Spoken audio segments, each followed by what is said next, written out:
we're continuing our discussion of how the death of the Kohen Gadol intersects with the sentencing of the killer to the Ir Miklat. The death of the Kohen Gadol grants a person freedom from the Ir Miklat forever. Our Mishnah also explores the possibility of leaving the Ir Miklat on a temporary basis. Mi shenigmar dino made Kohen Gadol, if after he's already been sentenced. Din is the sentencing, so the finishing of the sentence. Made Kohen Gadol, the Kohen Gadol dies. Harei ze eino gola. This one, right, the one who is on trial, does not go into galut. Im ad shelo nigmar dino made Kohen Gadol, but if the Kohen Gadol dies before the sentencing, while he's still in trial, umanu acher tachtav, and then they appointed someone else to replace that first Kohen Gadol. Ulachar mikein nigmar dino, and then afterwards they finished his trial and sentencing. Choser b'mitato shel sheni, that he only gets to leave, he only gets to go home with the death of the second Kohen Gadol. Nigmar dino below Kohen Gadol. What if the sentencing happened and there was no Kohen Gadol? Or hahorei Kohen Gadol, or if you kill a Kohen Gadol, v'Kohen Gadol shaharag, or if the Kohen Gadol is the one who is the killer, eino yotzei misham leolam. That creates a scenario where he can never leave. Ve'eno yotzei lo le'edut mitzvah. And he doesn't leave even to give a testimony for a mitzvah, ve'lo le'edut mamon, or to give testimony for a financial matter, ve'lo le'edut nefashot, and not even to give testimony in a capital case. V'yafilu Yisrael trichim lo, and even if all of Israel need him, V'yafilu sar tzava b'Yisrael, ki Yoav ben Tzruya, even if he's the most important general, like Yoav, eino yotzei misham le'olam. He never gets to leave there. Shene'emar asher nas shama, that he runs away to be there. Sham tehei dirato, that is where he lives. Sham tehei mitato, that is where he is going to die. Sham tehei kvurato, that is where he's going to be buried. The phrase asher nas shama is considered to be redundant in the pasuk. We know that the Ir Miklat is the place to where he flees. So the rabbis use it to emphasize it isn't just where he goes, it's where he stays. Continuing in the Mishnah, kishem sha'ir koletet, just as the city itself absorbs and protects, kach tchuma kolet, so too the tchum, the 2,000 amma perimeter around the city, also is going to absorb. Rotzeach sheyatza chutz l'tchum. But what if you have a killer that leaves outside of that boundary? Umitza'o goel hadam, and the goel hadam finds him. Rabbi Yossi Haglili Omer, Rabbi Yossi Haglili says, mitzvah b'yad goel hadam. The goel hadam is the enforcer. It is a mitzvah for him to kill the rotzeach. But reshut b'yad kol hadam. Anybody else could kill him if they want. And Rabbi Akiva says, reshut b'yad goel hadam.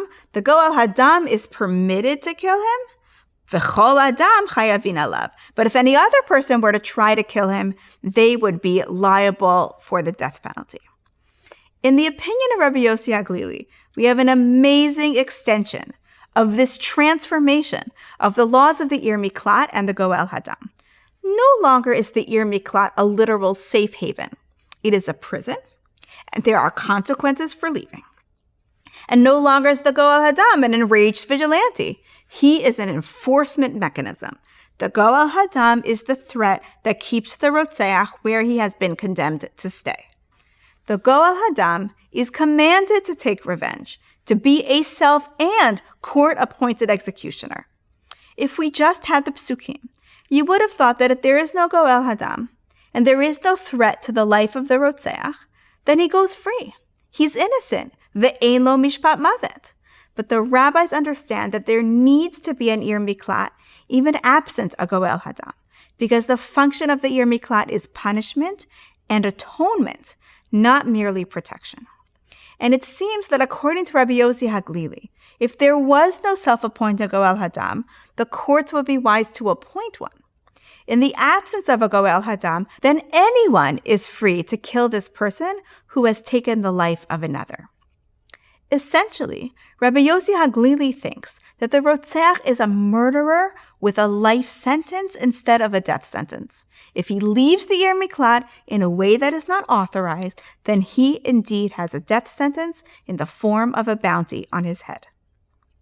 Rabbi Akiva's understanding is more narrow. The Rotzeach who leaves the Ir Miklat is not a dead man walking. The Goel Hadam has a special right to avenge the death in his family, and the Ir Miklat is designed to protect from him and only him. If the Rotzeach leaves the Ir Miklat, he forfeits the protection, but that doesn't mean that any other person has the right to harm him. The Gemara's question is going to be on the first clause of the Mishnah. The Mishnah stated that if the Kohen Gadol dies after sentencing, the Rotzeach goes free, even though he has never even stepped foot into the Ir Miklat. Why is he being released, even before he is incarcerated? My Tama. What's the reason for this? Amar Abaye. Abaye says, Kal v'chomer. It is an argument, all the more so. Uma mi shegala kvar yatsa. And if it is the case that the person who already went into Galut, Yetze, he is going to leave. Achshav mishalo gala, eno din shalo yigala. So then the person who hasn't even gone into Galut, isn't it logical that that person should not go into Galut? So Abaye says, listen, it's a lot easier to do something through passivity. If the person who is already in the Ir Miklat can actively leave at this point, then certainly someone who never went into the Ir Miklat and would just be passively staying where he is wouldn't have to go into Galut. But then the Gemara challenges this. But isn't there a function to go into the Ir Miklat? The Kal v'chomer doesn't make any sense. V'dilma hai de gala, but maybe this one who actually went into Galut and served some of his sentence, ich parle, he was atoned for. Hai de lo gala, lo. Maybe the one that didn't go into Galut didn't actually get this kapara, didn't get this atonement, and therefore he should have to go into Galut because he needs to have this experience, he needs to have this process happening for him. And then the Gemara challenges this challenge. Midi Galut kamechapra? You're assuming that Galut is what achieves the atonement. Are you arguing that Galut is what achieves the kapara? Mitat kohen hu de mechapra. It's actually the death of the kohen that achieves the kapara. The Ir HaMiklat is a place where you wait for the kohen to die, and then you get your kapara, and then you leave. So this person, even though he didn't go into the Ir Miklat, he got the death of the Kohen Gadol, and he got the atonement that achieves. This conversation upends a fundamental assumption that we have been operating under, that the Ir HaMiklat is a kind of penitentiary, that being there has some value. He's learning something there. He's being punished there. But the Gemara here assumes that there's actually just one goal, achieving kapara for a sin that you can't undo, for killing a person you can't bring back to life. And like in the sacrificial system, the atonement is accomplished through a stand-in for the life of the sinner. But in this case, it's not an animal who dies. It's the Kohen Gadol himself. This passage invites us to think about the differences between the system of the Ir Miklat and a secular incarceration. While there have been times in Jewish history where jailing was employed, incarceration itself is not classically used as a punishment. This case of the Ir Miklat is the only situation where we have something that comes even close. Corporal punishment? Yes. Sacrifices? Yes. Monetary fines? Definitely. But not incarceration, except for in this very specific case. And even in this case, incarceration doesn't seem to be the point. It is exile. It is atonement. Even the people who think of the Ir Miklat in more punitive terms don't disagree that it needs to be somewhere that a person can live. Yes, it is a prison, and yes, your movement is restricted. But the assumption is that you will be living there, having a job, having a life. And from all indications, there is no restriction on bringing your family with you. The way to rehabilitation in this model is through living in a holy city and living a normal life. One of the themes that has gone through all of our learning on this topic is how to come to terms with tragedy. How do we make sense of an accidental killing, which is calamity for the victim and their family, and also a life-changing tragedy for the perpetrator?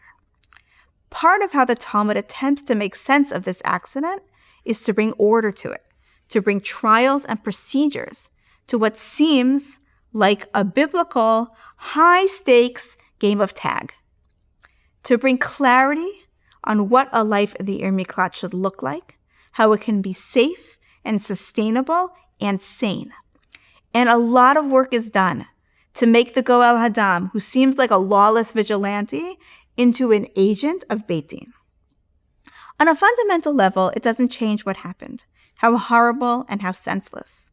But sometimes, in the absence of knowing how to feel and knowing how to cope, it is helpful to be told what to do, to know where to go, who is going to speak, and what they are going to say.